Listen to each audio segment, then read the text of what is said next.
Kuwait میں امریکی طیارے کیسے تباہ ہوئے؟ وال اسٹریٹ جرنل نے کہانی بتا دی۔ لکھا امریکی طیارے کویتی لڑاکا طیارے نے مار گرائے۔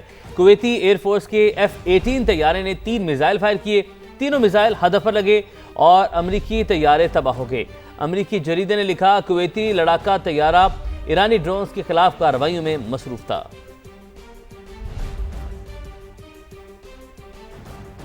براہ راست آپ کو لے چلیں گے حافظ طاہر اشرفی، اس وقت گفتگو کر رہے ہیں۔ پرامن مظاہرے احتجاج یہ حق ہے ہر کسی کا، لیکن ان کو تشدد میں بدلنا، میرا بڑا اہم سوال یہ ہے کہ اس وقت اگر ہم دیکھیں، کل وزیر خارجہ صاحب نے جو نائب وزیر اعظم ہے بتایا ہے کہ دنیا میں واحد ملک ہے جس نے ایران پر حملے کی مذمت کی ہے، پاکستان۔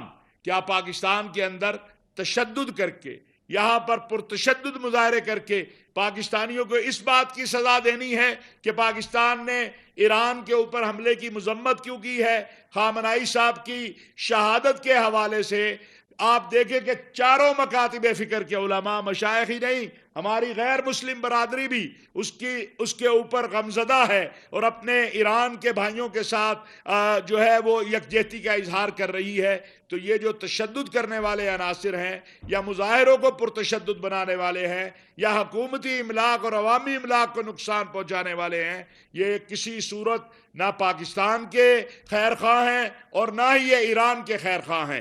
ہم سمجھتے ہیں کہ اس وقت مسلم امہ کو وحدت اور اتحاد کی ضرورت ہے، اور حکومت پاکستان جو کردار ادا کر رہی ہے مسلم ممالک کے وحدت اور اتحاد کے لیے، سعودی عرب اور ایران کے درمیان جو اس وقت کل جو بتایا ہے اسحاق ڈار صاحب نے، اور باقی امور میں ہم نہ صرف اس کی تائید کرتے ہیں بلکہ امید رکھتے ہیں اور دعا گو ہیں کہ اللہ رب العزت جو ہے وہ مسلم امہ کو وحدت اور اتحاد عطا فرمائے۔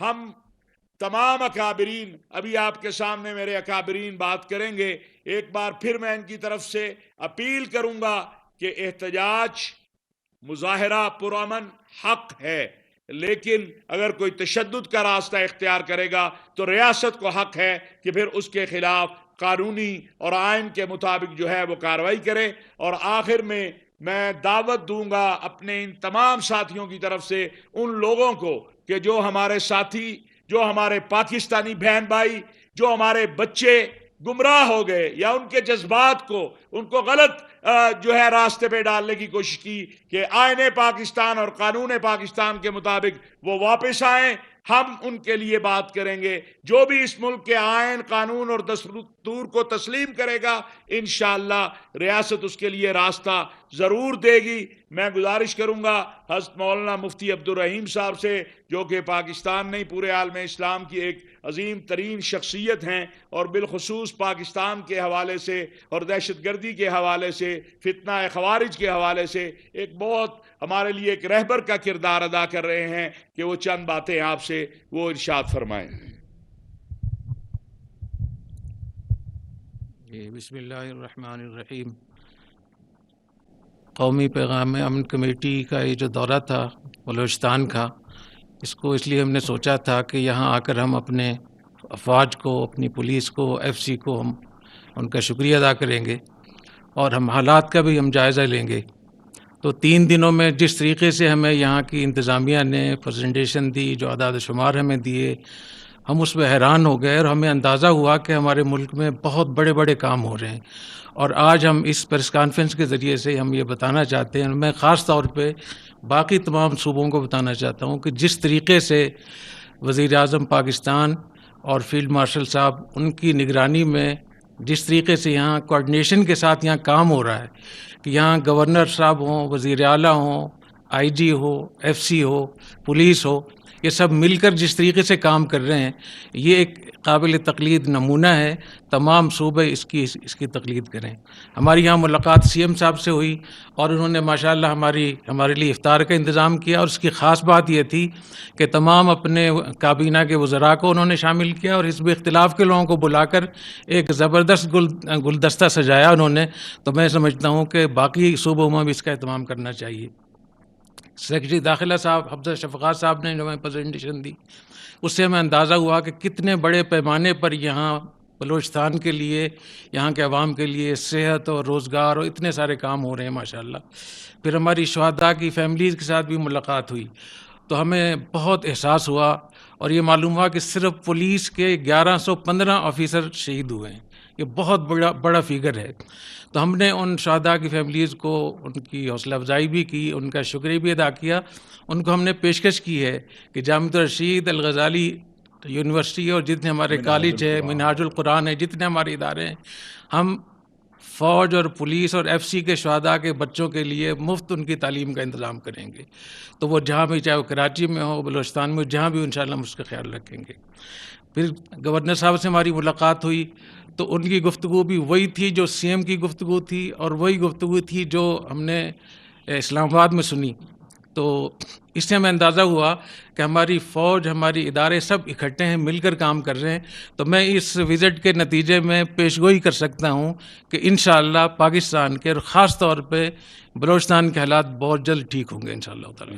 اور جتنے کام یہاں ہو رہے ہیں، جو اقدامات ہو رہے ہیں، جس اچھے طریقے سے ہو رہے ہیں، ان کے نتائج ہمیں ملیں گے۔ آخر میں ہماری ملاقات جو ہوئی تھی وہ کور ہیڈ کوارٹر میں ہوئی، اور جنرل راز صاحب جو کور کمانڈر صاحب ہیں یہاں کے، انہوں نے ہماری آنکھیں کھول دی۔ جس طریقے سے انہوں نے پوری تاریخ بیان کی بلوچستان کی اور یہاں کے حقیقی مسائل ہمارے سامنے اجاگر کیے، تو ہمارا مشورہ یہ ہے کہ میں اپنے میڈیا کے چینل سے یہ درخواست کروں گا کہ کور کمانڈر کوئٹہ سے اور حمزہ شفقات صاحب سے باقاعدہ یہ پریزنٹیشن لیں اور دنیا کو بتائیں۔ تو اللہ تعالی ہمیں یہاں ہمارے اس وزٹ کو قبول فرمائے، اور ہم نے ان سے یہ بھی کہا ہے کہ ہماری جہاں ضرورت ہو انشاءاللہ اس کے لیے حاضر ہوں گے، اور عید کے بعد جو 2 روزہ یہاں سیمینار ہوگا وہ غیر معمولی ہوگا۔ انشاءاللہ امید ہے کہ پورے ملک کو اس سے فائدہ ہوگا انشاءاللہ۔ میں یہاں پر ہمارے شیعہ علماء کونسل اور اہل تشیع حضرات کی نمائندگی کے لیے علامہ سید ہاشم موسوی صاحب موجود ہیں۔ میں ان سے گزارش کروں گا کہ وہ آپ سے اعوذ باللہ من الشیطان الرجیم، بسم اللہ الرحمن الرحیم۔